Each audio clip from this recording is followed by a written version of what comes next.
Season of the Haunted.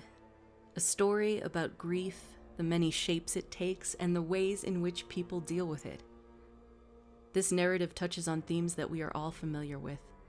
How we experience loss, how it affects us internally, and how we heal from it in order to keep on living. Something so universal and yet so much more personal than Destiny's usual tales of grand cosmic forces. But why?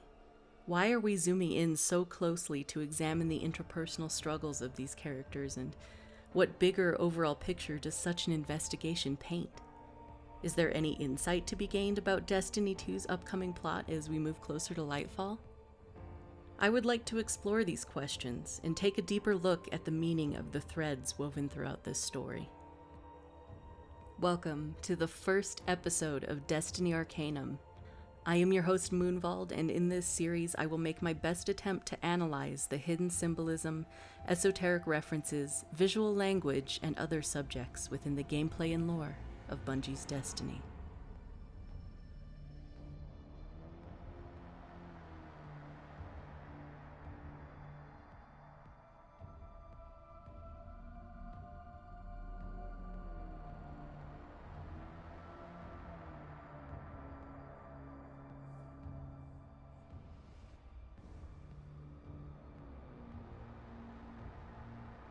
We open the season with Eris, Zavala, and Caiatl discussing a new complication.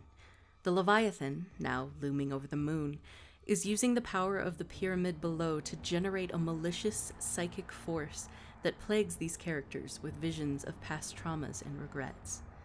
Eris suggests using her mastery of hive magic to bind this energy to them, thus allowing secure passage through the Leviathan. After some initial protest and hesitation, Zavala and Caiatl agree. Next, we watch these three, now joined by Crow and the Guardian, perform a ritual to use the Crown of Sorrow as a conduit to materialize the images of their nightmares and gain insight into Calus's involvement with the pyramid. The entire season then plays out in a series of missions where the Guardian assists each NPC in helping them confront and eventually accept the pained thoughts and memories that torment them. The first step in our examination regarding esoteric symbolism is rather obvious in this one, I would say, even on a surface level. It's in the simple fact that Eris herself has been so thoroughly connected to this idea of magic, both in-game and throughout Destiny's expanded lore. Whether she's sharing information regarding the practices of the Hive or directly performing it herself, Eris's connection to sorcery is inextricable. An interesting detail in the context of Eris casting magic is when she says this.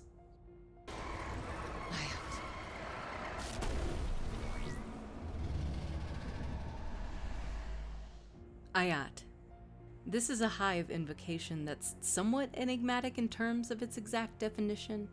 It's usually interpreted as a declaration, willing an action or intention into reality by speaking that it is done. Amen. So say we all, so mote it be. Aiat is comparable to phrases such as these. The final sentences from the Forsaken lore entry, "It's just me," read. Do you know what the hives say when they want to express the inevitability of a thing? When they want to say, "It is this way because it could be no other way." Aiat. This rather resembles a technique used in many real-life spiritual, metaphysical, or otherwise magical practices. The overall idea being that one recites a spell, incantation, evocation, etc. in the present tense, as if it were already a reality.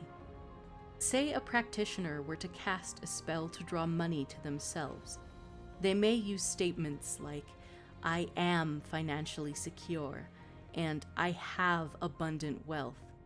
This is declaring one's conviction as truth, with the intention that it takes hold in reality. Seth Dickinson, author of the Books of Sorrow, provided this answer when asked about the meaning of Aiat. He says, "This is it, and its purpose is expression. Its meaning is the invocation of what it is.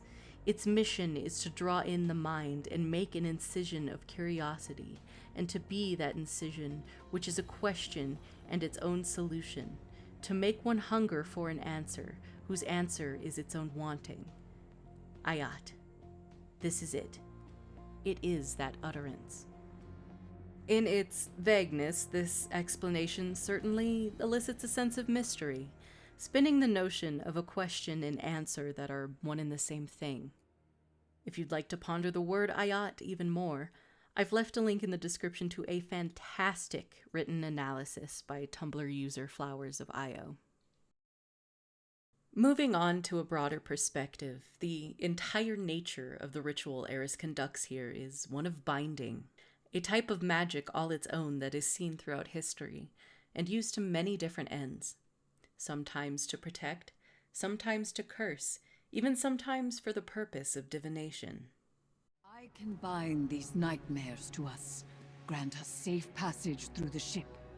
Echoes once dissonant, exhumed, find harmony in binding flesh. We are bound. Magical binding typically involves the formation of some kind of metaphysical or, in Destiny's lexicon, paracausal attachment. For example, we have the ancient Greek curse tablets, pieces of lead usually stuck full of nails, inscribed with intentions of invoking spirits and other entities to work a curse upon a target. The Latin name for one of these curse tablets was defixio, which comes from a root word meaning to fasten. From Iron Age Scandinavia, we get sedir, an Old Norse word that literally means, you guessed it, to bind. This practice was associated with seeing into and manipulating the future. It is likely somehow related to the Norns of Norse mythology, who are female figures said to weave the very threads of fate. It makes me think of Eris's dialogue at the beginning of the Duality dungeon. The darkness is thick here, Coalesced inside this effigy of Emperor Calus. It is tethered to his very mind. I have snared that thread, caught it between my fingers and woven it into a tapestry. One that I can weave you into. All of this seems to frame Eris's use of magic in an interesting way, as she tethers the nightmares to a physical form so that each character can face them head on, giving the audience a visual representation of what they are confronting on an individual level. Eris's domain over magic is undoubtedly a major focus, but there is much more symbolism still to be drawn from Season of the Haunted.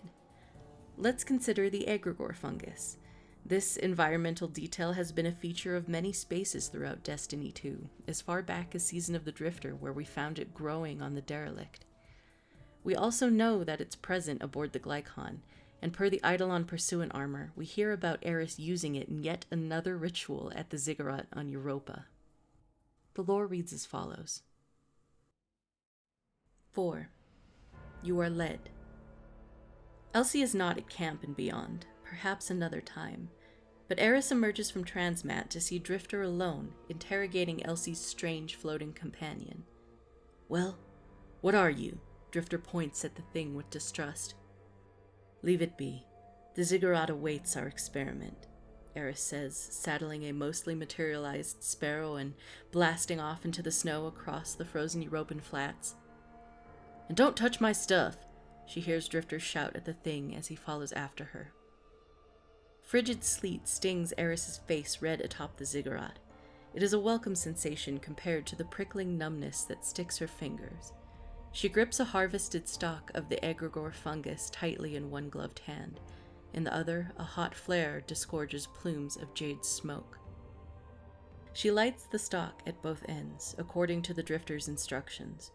Ashing spores furl into dense clouds that envelop her body, obscuring her sight in soot-black shroud until it blocks out all else. Faint whispers. A choral swell through turbulent winds. Tone that forms words across the surface of her mind. You hear it?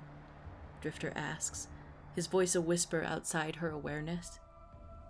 The Ziggurat resonates like a tuning fork, The vibrations themselves take shape within the smoke, and Eris is drawn towards somewhere distant and empty. She follows, and the smoke swirls with points of color like stars, separated by lonely rifts of black expanse. Echoes radiate from the black deep like graviton ripples through space. They wash distortion over the stars until breaking against 4 other points, 2 greater, 2 weaker, ghostly strands of incorporeal egregore between them. She then sees the pyramids of Europa, Luna, and Savathun's throne world as one, their structures melded and overlapping. The connections cauterize in her mind like a vivid memory. Eris blinks, and the sensation is gone. The stalk is ash in her hand. So, this strange egregore fungus, what exactly is it? The word egregore appears in some esoteric schools of thought, originally attributed to a non-canonical Hebrew text titled the Book of Enoch. In a contemporary and sometimes factually questionable context, an egregore is frequently described as a thought form, a sentient entity given corporeal existence through mental cognition, often among a collective group of people. It makes perfect sense, then, to refer to the fungus in such a way, as it manifests physically through psychic power. In the game itself, it is always connected to the darkness, a viral mycelium spreading itself through reality as it feasts on decay both tangible and paracausal. It appears as though the fungus is merely a side effect of the darkness's influence, as it's difficult to discern how much direct intention is or isn't inherent to its presence. I'd also like to mention that there is an article on Fanbyte which talks more in depth about the egregore fungus from a scientific perspective. I will leave a link to that in the video description below. With all of that in mind, let us now turn back to the story. Season of the Haunted brings us 6 missions, titled Shame, Reconciliation, Grief, Forgiveness, Rage, and Resolve. These missions center around the Guardian assisting Crow, Zavala, and Caiatl in confronting their nightmares, apparitions that reflect painful memories of the past. Each NPC is featured in 2 missions, the first dealing with their intense personal struggles surrounding these memories, and the second illustrating how the characters accept said memories as part of their lived experiences. Crow's nightmare is Uldren, a figure that reminds him of another life full of destructive actions. Zavala's nightmare is Sophia, his former wife and mother to their adopted son Hakim. The tragic death of Hakim was the catalyst of his parents' separation, and, along with the later death of Sophia, Zavala is left to carry a heavy remorse over the course of his long-lived years. Lastly, Caiatl's nightmare is Gaul, a dominus that she once idolized but has since drastically changed her opinion of. Caiatl also appears to grapple with a sense of dishonor stemming from her unconventionally diplomatic approach, rather than prioritizing indiscriminate conquest. A point I'd like to reiterate is that these missions are defined by 3 emotions: shame, grief, and rage. The other missions, reconciliation, forgiveness, and resolve, are all tools used to process these emotions, thus better equipping one to cope with the trauma that's causing them. In my opinion, the most concise missions in terms of assessing symbolism and meaning are the first 2, titled Shame and Reconciliation, as they set the stage for the rest of the season. We board the Leviathan and complete tasks to aid Eris's ritual, the goal being to help these characters confront their nightmares. In Crow's missions, the obscure vision of Uldren torments him, reminding him of Fickrell, goading him with the thought that his nature and fervor, as he puts it, is inherently destined to negatively impact everything around him. It's the right thing to do. I have to. How many failed attempts to do the right thing before you realize our fervor always backfires? This burdens Crow with a tremendous guilt that he then comes to face and subsequently process in the second mission. I told myself a story about who you were. A villain strung together from whispers of the things you'd done. But you're right. I'm scared. One of the most integral details that supports the esoteric nature of this analysis can be taken from a single line at the very beginning of Shame, in which Eris says, Crow, as above on the Leviathan, so too nightmares will manifest below. Yours takes the shape of Uldren Sov. Endure him. As above, so below. This adage is an undisguised reference to a tenet in Hermetic philosophy, a school of Gnostic beliefs influenced by Kemetic, Jewish, Greek, Islamic, and Christian thought. Now, there was no shortage of imperialism and violence that led to the acquisition, appropriation, and syncretization of many of these teachings, which is also important to remember in a historical and contemporary context. A common Latin iteration of as above, so below translates as, that which is above is like to that which is below, and that which is below is like to that which is above. This essentially states that everything in the universe is reflective of itself, the microcosm existing as a mirror of the macrocosm, and vice versa. Hermeticists typically believe this fact to be self-evident in our material world. A neural cell resembling a visualization of the galactic starry webs that constitute the physical universe. A tree being a mirror image of itself above and below ground. The pattern left behind after a lightning strike, energy dispersed into a surface, resembling blood vessels, which also carry energy, but in the form of a biological life source. Countless occult ideas are viewed through this lens, but that's a massive rabbit hole all its own.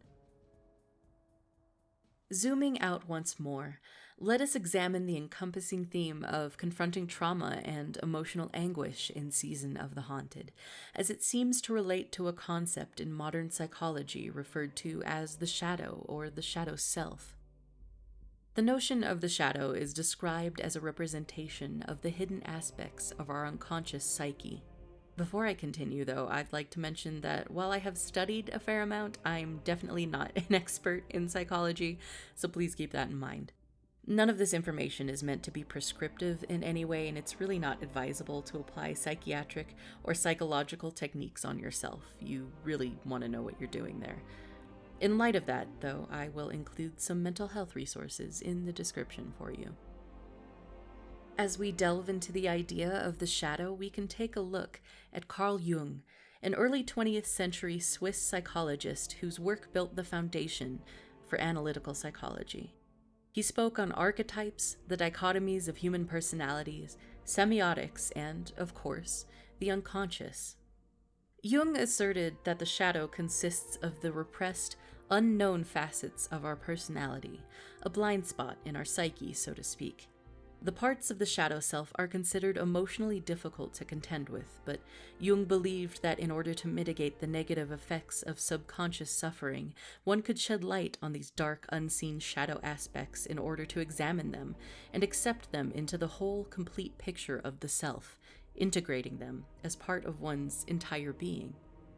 A key instance in the Sever missions where we can connect these ideas is the moment when each character comes to terms with their nightmare, illuminating it and exposing its detail, clearly revealing an image of these people as they really were. They physically cast a light on these phantoms, and thus the hurt that lurks within them, finally allowing them to address it and bring clarity to their trauma and pain. As Jung postulated, one does not become enlightened by imagining figures of light, but by making the darkness conscious. It's probably also worth mentioning that Carl Jung was heavily interested in the occult, sometimes to the chagrin of his peers.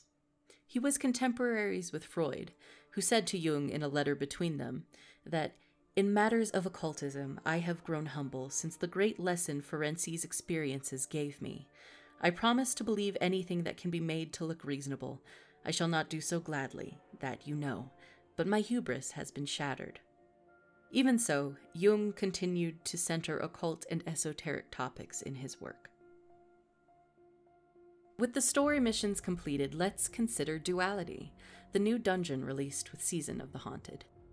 The Guardian, once again guided by Eris, navigates between two parallel dimensions within the mind of Calus in order to uncover his secrets. We learn about his fractured and contentious relationship with Caiatl, and he speaks at length about how the darkness and the witness have been courting him.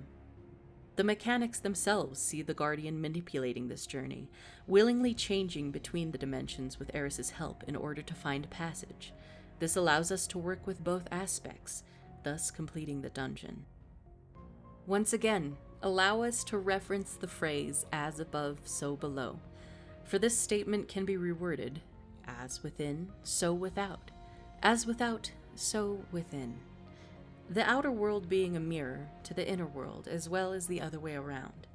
What we experience, we embody. Our environment affects us simply because we exist inside of it. But what we embody, we also express outside of ourselves, putting it right back out into the world for better or worse. This is an excellent example of the very principle of duality, so the dungeon, being the most pinnacle content for the season, is aptly named. In and of itself, it represents the ethos of Haunted's entire narrative arc. But what is the overall message we get from Season of the Haunted? What purpose do these references serve? It's my guess that in learning to master the darkness as a power, we are getting a detailed look at the darkness present within us, hence a possible relation to the concept of the shadow self. We now have a better understanding of how the darkness permeates the emotional and mental recesses of our existence, perhaps preparing us to wield it more competently as a tool. One's practice with something parallels one's knowledge of it. And what better way to brace us for Lightfall?